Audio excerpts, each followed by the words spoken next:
పాత్రికేయ కుతంత్రం పచ్చమైకంలో ఈనాడు అచ్చోసిన అబద్ధాలు, మాజీ సీఎం వైఎస్ జగన్ సతీమణి భారతిపై దుష్ప్రచారం, సిట్ తనిఖీలు చేసిన కంపెనీల్లో ఆమె డైరెక్టర్ అంటూ అసత్య ప్రచారం. అదేమో పెద్ద హెడ్డింగ్లు పెట్టి ఇచ్చారు. తర్వాత రోజు సిట్ తేల్చిందని చెప్పి అభిప్రాయ ఆవిడ కాదని తేల్చిందని చిన్న లైన్ రాసి సరిపెట్టారు. అంతకుముందు రోజు అట్లాగే జగన్ గారికి ఎంఆర్ కేసుతో సంబంధం లేకపోయినా దాంట్లో ఆయన పెట్టారు.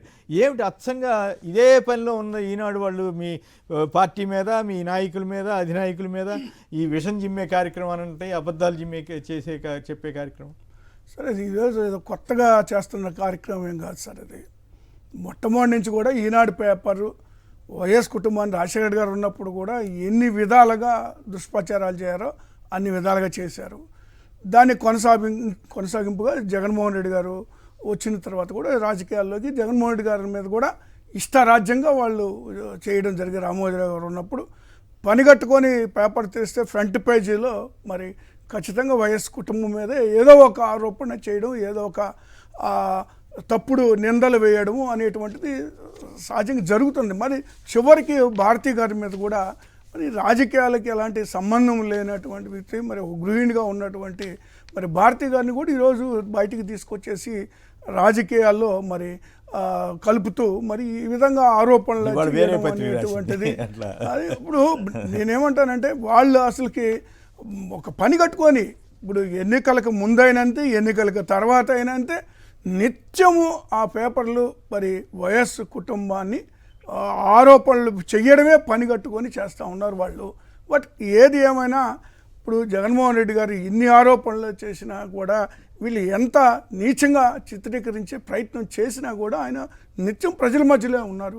ప్రజా సమస్యల పట్ల మరి పోరాటాలు చేస్తూ ఉన్నారు. ప్రజల పక్షాన నిలబడ్డారు. మరి ముఖ్యమంత్రి అయ్యారు. మళ్ళీ ఇప్పుడు ప్రజల పక్షాన నిలబడి పోరాటాలు చేస్తూ ఉన్నారు. రాబోయే రోజుల్లో మళ్ళీ ఖచ్చితంగా ముఖ్యమంత్రి అవుతారు. కానీ ఇది ఇక్కడ ఏంటంటే వీళ్ళు అవన్నీ ఒక పక్క రాజకీయాలు ఒక జరుగుతున్నా కూడా ఈ పేపర్లు మాత్రం, ఈ టీవీలు మాత్రం పని కట్టుకొని అదే కార్యక్రమం, వాళ్ళల్లో ఎలాంటి మార్పు లేకపోవడం ఆశ్చర్యం కలిగిస్తూ ఉన్నారు. రైట్. పురుషోత్తమ రెడ్డి గారు చెప్పండి, నిన్న ఇవాళ ఈ పత్రికల్లో కావాలని బురద వేయటం, అంతకుముందు జగన్ గారి మీద నిత్యం వేస్తూనే ఉన్నారనుకోండి, రోజు అబద్ధాలు రాయటం, తెలుగుదేశంకి సంబంధించిన ప్రముఖులేమో అబద్ధాలు చెప్పటం, వాటిని క్యారీ చేయటం ఒక ఎత్తు అయితే సొంతంగా కూడా అబద్ధాలు రాసేయటం, ఇవన్నీ మీకేమనిపిస్తుంది? ఇంతగా రోజు రోజుకి దిగజారటం తప్ప ఇంకోటి ఏమి ఉండదా? స్టాండర్డ్ అనేది ఒకటి ఉండదా? కొమ్మిడి గారు, బేసిక్గా జగన్మోహన్ రెడ్డి గారిని రాజకీయంగా నేరుగా ఎదుర్కోలేని బలహీనత పరిస్థితుల్లో, వారు లేవనెత్తే అంశాలకు సమాధానం చెప్పలేని పరిస్థితుల్లో వ్యక్తిగత హననానికి దారితీసేదని సిద్ధపడుతున్నారు.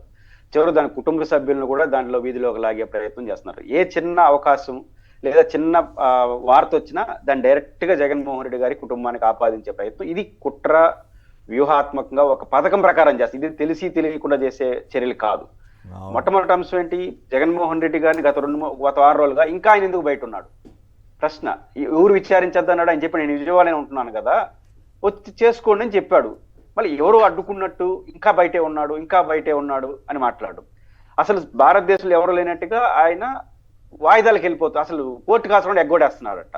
ఒక్క వాయిదాకి ఆబ్సెంట్ అయితే NBW ఇస్తారు, నాన్ బెయిలబుల్ వారెంట్ ఇస్తుంది కోర్టు. ఇది ఒక అబద్ధం. రెండు చివరకు దారుణంగా కుటుంబ సభ్యులు ఉన్నటువంటి భారతి గారి పేరు తీసుకురావడం. వారు ఎంత కుట్రపూరితంగా ఆలోచించారు? ఆ కంపెనీలో భారతి గారి పేరుతో ఒక డైరెక్టర్ ఉన్నారు. వారు ఎవరంటే బంధువులకు సంబంధించినటువంటి ఒక తల్లి. భారతి గారి పేరుందిగా కానీ జగన్మోహన్ రెడ్డి గారి భార్య. ఇక్కడ ఉద్దేశం తెలియక చేసింది కాదు. అది ఎట్లా భారతి గారి పేరు ఉంది కాబట్టి దాన్ని డైరెక్ట్ గా ఆమెకు ఆపాదించి, ఇది జగన్మోహన్ రెడ్డి గారి భార్య కాబట్టి భార్య గారు అందులో ఉన్నారు కాబట్టి ఈయన ఖచ్చితంగా మధ్యలో చెక్ చేసుకోవాలి. మినిమం కట్సి ఏంటంటే చెక్ చేసుకోవాలి. వారు వీరు బాగా చెక్ చేసుకున్నారు. కొమ్మినేని గారు బాగా చెక్ చేసుకుని రాశారు. అంతేనా? చెక్ చేసుకోని రాసింది కాదు. మనకు కావాల్సింది జగన్మోహన్ రెడ్డిని టార్గెట్ చేయాలి అంటే ఉద్దేశం. కొమ్మినేని గారు మొదట ఆలోచించండి, మద్యం కేసు ప్రారంభమైనప్పటి నుంచి చర్చలకు, విమర్శలకు తప్ప చర్యలకి ఆడ ప్రాధాన్యత ఇస్తున్నారు. కేసు ప్రారంభం కాకముందుగానే త్వరలో కేసు పెట్టబోతున్నారు, జగన్ అరెస్ట్ అవుతాడు. మొదటి వ్యక్తి అరెస్ట్ అయినాడు, రేపు జగన్. 1 year గా అదే కదా రోల్ నడుస్తున్నారు. ఏది సక్సెస్ కాకపోవడంతో చివరికి సతీమణిని తీసుకొచ్చారు. అంటే సతీమణి గారి అకౌంట్లు వేశారు కాబట్టి ఇంక సంబంధం ఉంది. ఇక్కడ ఉద్దేశం చెక్ చేసుకోకుండా చాలా స్పష్టంగా ఎట్లా డిఫెండ్ చేయాలి, ఎక్కడ ఆయన్ని విచారించేదానికి పాయింట్ లేదు, చర్య తీసుకునేదానికి పాయింట్ లేదు. కాబట్టి ఇట్లాంటి రాజకీయ విమర్శలు చేసుకుంటా పోతా ఉంటే ఓ పని అయిపోతుంది. నమ్మినోడు పోతాడు. బదనాం చేసే ప్రయత్నం చేస్తున్నారు. ఇప్పుడు రెండోది, ఎప్పుడు వచ్చింది భారతి గారి పేరు? మెడికల్ కాలేజ్ ఇష్యూలో వచ్చింది. మెడికల్ కాలేజీలో గొంతు పట్టుకున్నారు. ఈరోజు రాష్ట్ర వ్యాప్తంగా అన్ని పార్టీలు ఇంక్లూడింగ్ సొంత పార్టీ వాళ్ళతో సహా ఇది తప్పు, మెడికల్ కాలేజీలో చాలా తీవ్రమైన తప్పులు జరుగుతా ఉందని తెలిసిన తర్వాత గొంతు పట్టుకున్న తర్వాత ఇంకా ఆన్సర్ లేదు కాబట్టి డైరెక్ట్ గా భారతి గారి పేరు తీసుకొచ్చి ఇష్యూ చేశాడు. డిబేట్లంతా ఆ రోజు అదే. కాబట్టి ఈ రోజు ఉద్దేశపూర్వకంగా ప్రతిపక్షంలో ఏమైతే ఏ అంశానికి సమాధానం చెప్పి క్యారెక్టర్ అసెస్మెంట్కి పోతున్నారు. చివరకు జగన్మోహన్ రెడ్డి గారు కోర్టులు ఎగ్గొట్టలేదు. ఇప్పుడు జరుగుతుంది డిశ్చార్జ్ పిటిషన్, పోవాల్సిన అవసరం లేదు. అది తెలిసి కూడా కావాలని ఇతర పార్టీలు, రకరకాల పార్టీలు కలుపుకొని మాట్లాడడం అనేది ఈ పతనానికి అయితే భారతి గారు ఫస్ట్ టైం మంచి నిర్ణయం తీసుకున్నారు, లీగల్ నోటీస్ ఇచ్చి. ఎందుకంటే అంతకుమించి పరిష్కారం ఏం కనపడలేదు. పదే పదే ఎంఆర్ కేసులో కూడా ఆయన పేరు రాసి బదనాం చేయాలని ప్రయత్నం చేశారు కదా. ప్రతి దాంట్లో అంటే భారతి గారి పేరుని తీసుకొస్తున్నారు. జగన్ గారు ఎంత ధైర్యంగా ఉన్నా ఆయన సతీమణి పదే పదే పేరుని తీసుకొచ్చి ఎంతో కొంత పెయిన్ ఉంటుంది కదా, పెయిన్ నుండి డైవర్ట్ అవుతాడేమో. అంటే చివరకు ఇప్పుడు జగన్ గారు కానీ భారతి గారు కానీ ఈ విషయం నేర్చుకోవాల్సింది. మీకు గుర్తుంటే జగన్ గారు ఆదాని కేసులో 50 కోట్లు తినేసినని రాసేసినారు. ఎప్పుడు ఆగింది ఆయన నోటీస్ ఇచ్చినాక ఆగింది. ఇప్పుడు మాట్లాడేది చూడండి, ఢిల్లీ కోర్టు నుంచి 50 కోట్లు పరువు నష్టం ఇప్పుడు ఆంగడ చేశారు, మళ్ళీ మాట్లాడరు. అంతేకాకుండా మొన్న అదానికి సెబీ క్లీన్ చిట్ ఇచ్చింది కదా. ఎందుకు ఇవ్వదు క్లీన్ చిట్? అది ఒక ఆ విధానంతో మనం విభేదించవచ్చు. అవును, ప్రైవేట్ రంగం అవసరమా లేదని దట్ ఇస్ డిఫరెంట్ ఇష్యూ. దాంట్లో అవినీతిని ఆటగట్టడం ఏంటి? కాబట్టి ఒక పద ప్రకారం చేస్తున్నారు. దీనికి పరిష్కారం కూడా ఒకటే, ఒక లీగల్ గా ఫైట్ చేయడం, ప్రజల్లోకి వెళ్ళిపోవడం, ప్రజా సమస్యల మీద. ఇంత నాకు తెలిసి జగన్ గారు ఆ రూట్లోనే ఉంటున్నారు, ఆయన పట్టించుకోవట్లేదు దాన్ని. ఇదే తప్ప ఇంకో పరిష్కారం కనపట్లేదు. రైట్. సుధాకర్ రెడ్డి గారు కాణిపాక నుంచి. సుధాకర్ రెడ్డి గారు నమస్కారం, మాట్లాడండి సంక్షిప్తంగా. నమస్కారం కుమ్మని గారు, మీకు ప్యానల్ ఉన్న సభ్యులందరికీ నమస్కారం. పేదలకు బలహీన వర్గాలకు వరాల దల్లి అని చెప్పి కేంద్ర ప్రభుత్వం చెప్తుంది కుమ్మనేని గారు. ఈ జిఎస్టీ తగ్గించడం వల్ల ఉపయోగకరం అంత పెద్దగా కనిపించదు గుమినేని గారు. ముఖ్యంగా తగ్గించాలని అనుకుంటే కేంద్ర ప్రభుత్వం చేయాల్సిన ముఖ్యమైన పని ఏమిటంటే డీజిల్ పెట్రోల్ పైన జిఎస్టీ ఎత్తేస్తే అప్పుడు పేద సన్నకారు రైతులు కానీ పేద సన్నకారు రైతులు కూడా అందరూ కూడా బాగుపడతారు. కానీ ఇప్పుడు తగ్గి 2 స్లాబులు చేశామని చేస్తున్నారనే దాంట్లో ఎటువంటి ప్రయోజనం ఉండదు.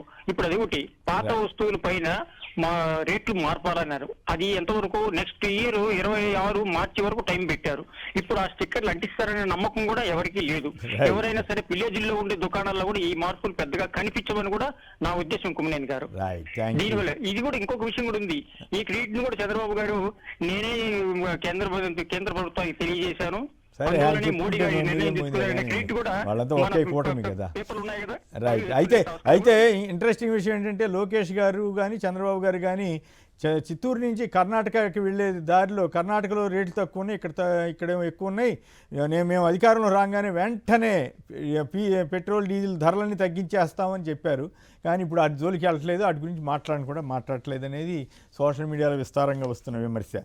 రాంభూపాల్ గారు మీరేమంటారు? ఇప్పుడు నిజాలు రాస్తే అదో రకం, కానీ పచ్చి అబద్ధాలు రాసే తీరు ఈనాడు చివరికి అబద్ధాల నాడుగా మారిపోవడానికి కూడా సిద్ధపడుతుంది తప్ప తన వైఖరి ఎందుకు మార్చుకోవట్లేదు? భయం చేసుకుంటే చేసుకోమని తప్పేం కాదు, వాళ్ళ ఇష్టం. వాళ్ళు పేరుకి పార్టీ ముద్ర వేసుకోకపోయినా వాళ్ళు అచ్చంగా అదే పనిలో ఉన్నారు, మనకేం అభ్యంతరం లేదు భయం చేసుకుంటే. కానీ ఎదుటి వాళ్ళ మీద బురద వేసే ప్రయత్నం మంచిదేనంటారు. అట్లా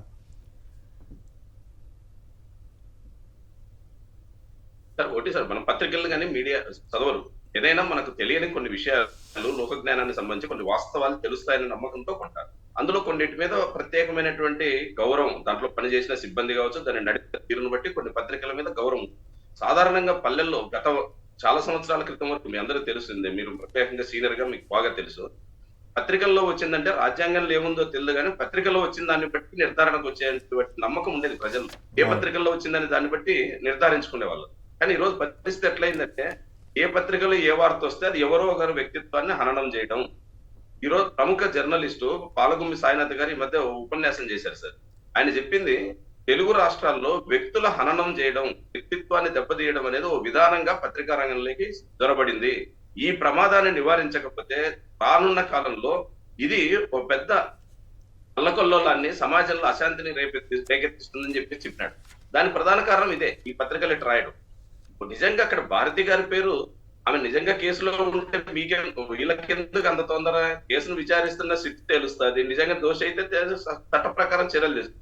ఇక నేరం అవునో కాదో, నేరంలో నిందితురాలు అవునో కాదో, నేరం రుజువు అవుతుందో లేదో తెలియకనే నిర్ధారణ చేసి నేరాన్ని అమలు చేయించడం అనేది చాలా అన్యాయంగా. ఏ వ్యక్తుల గురించి అయినా నచ్చకపోతే వ్యక్తిత్వాన్ని దెబ్బతీయడం, నచ్చకపోతే వారికి ఉన్న విశ్వసనీయతను దెబ్బతీస్తే తద్వారా మా విశ్వసనీయత పెరుగుతుందని అనుకుంటే ఎవరం అనుకున్నా అది ప్రజల యొక్క నమ్మకాన్ని పోతుంది. ముఖ్యంగా పత్రికా రంగంలో విలువలు కోల్పోతాయి. అది బాధాకరం. ఈరోజు పత్రికా రంగం లేకపోతే ఇంకా ప్రజలకు వేరే దిక్కే ఉంది, సమాచార వ్యవస్థ ఏముంది, అది తెలుసుకునే అవకాశం. అందుకనే సోషల్ మీడియా మీద ఆధారపడుతున్నారు. కాబట్టి మీరు చెప్తున్నట్టు సోషల్ మీడియాలో తమకు తోచింది పెడతారు. ఎప్పుడైతే సోషల్ మీడియాలో పెడుతున్నారో పాలకులకు నచ్చడంలా సోషల్ మీడియాను నిషేధించడం, పెట్టిన వాళ్ళని జైల్లో పెట్టడం, సోషల్ మీడియాలో అభిప్రాయాలు చెప్పడానికి అవకాశాలు లేకుండా కుదించడం, ఈ పద్ధతి. మరి ఇక్కడేమో పత్రికలు మీ ఆధీనంలో పెట్టుకుంటారు, మీ ఇష్టం వచ్చినట్టు అబద్ధాల్ని, వక్రీకరణలు ప్రజల మధ్య అనేక రకాల అభిప్రాయాలు ఏర్పడేటట్టుగా మీరు రాస్తారు. తమ అభిప్రాయాలు చెప్పుకునే దానికి మాత్రం ప్రజలకు స్వేచ్ఛ లేకుండా పోతుంది. కాబట్టి ఇది ఒక వైరుధ్యమైనటువంటి విషయంగా మారుతుంది. రైట్. రామకృష్ణ గారు, ప్రకాశం జిల్లా నుంచి, దయచేసి ఎవరు అభ్యంతరకర వ్యాఖ్యలు చేయొద్దు, పదాలు కూడా వాడొద్దు. విషయం ఏదైనా ఉంటే విధానపరంగా మాట్లాడండి. రైట్, రామకృష్ణ గారు. Sir good morning sir. Panel sir, ఇది కొంచెం ఆడపిల్లల విషయం సార్. ఏంటమ్మా, ఏంటి ఏమైంది సార్? ఏపీఆర్ఎస్ స్కూల్ ఎన్టీఆర్ జిల్లా విజయవాడలో 2003లో శాంక్షన్ అయింది సార్. అయితే ఏంటంటే సార్, ఇప్పుడు ఎవరికి చెప్పకుండా తీసుకెళ్లి ఏలూరు జిల్లా ఈదర అడవి పొలాలలో పెడుతున్నారు సార్. దాన్ని తీసుకెళ్లి ఎక్కడి నుంచి ఎక్కడ మారుస్తున్నారు? విజయవాడ, భవానీపురం, ఐరనాడ్ లో ఉంది సార్. భవానీపురం నుంచి అక్కడ మారుస్తున్నారా? అక్కడ పేరెంట్స్ కూడా ఎవరికి ఇంటిమేషన్ అనేది ఇవ్వట్లేదు సార్. అయ్యో. తీసుకుని వెళ్ళేసి అక్కడ పెడుతున్నారు సార్. ఈ సెలవుల్లోనే, హాలిడేస్ లోనే తీసుకెళ్తున్నారు సార్. ఓకే. మేము ఎవరికి ఇంటిమేషన్ ఇచ్చిన ఎవరు తీసుకోవట్లేదు సార్ ఈ విధంగా అనేసి. సరే, అట్లా మీ ప్రయత్నం అయితే మీరు చేశారు. అట్లాగే వినతి పత్రాలు ఇవ్వటం ఇట్లా ఏమన్నా కూడా చేయండి మిత్రం.